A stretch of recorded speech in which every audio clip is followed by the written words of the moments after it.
ಹ್ಮ್. ನಿನ್ನೆ 6ನೇ ತಾರೀಕಿಗೆ ನಿನ್ನೆ ಒಂದು ಕಳ್ಳತನ ಆಗಿದೆ. ಇದು ಬಸವೇಶ್ವರ ನಗರದಿಂದ ಒಂದು ಒಬ್ಬ ವ್ಯಕ್ತಿ ಸಂತೋಷ್ ಅಂತ ಅವರು ಯೂನಿಯನ್ ಬ್ಯಾಂಕ್ ಆಫ್ ಇಂಡಿಯಾ ಬ್ಯಾಂಕಿಂದ ಇದು 33 ಲ್ಯಾಕ್ ರುಪೀಸ್ ವಿಡ್ರಾ ಮಾಡಿ ಮನೆಗೆ ಬಂದಿದ್ದರು. ಅದು ದುಡ್ಡು ಗಾಡಿಯಲ್ಲಿ ಬಿಟ್ಟು ಮನೆ ಒಳಗಡೆ ಹೋಗಿದ್ದರು.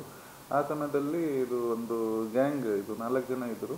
ಇದು 2 ಬೈಕಿಂದ ಬಂದು ವಾಚ್ ಮಾಡ್ತಾ ಇದ್ದರು. ಅವರು ಆ ಸಮಯ ಅರೌಂಡ್ 4:10 ಗಂಟೆಗೆ ಅವರು ಕಾರ್ಗೆ ಇದು ಗ್ಲಾಸ್ ಬ್ರೇಕ್ ಮಾಡಿ ಇದು ದುಡ್ಡು ತಗೊಳ್ಳಿ ಹೋಗಿದ್ದರು. ಇದು ಅವರಿಗೆ ಫಿರ್ಯಾದಿಗೆ ಅರೌಂಡ್ 5:20 ಗಂಟೆಗೆ ಈ ವಿಷಯ ಬಗ್ಗೆ ಗೊತ್ತಾಗಿತ್ತು.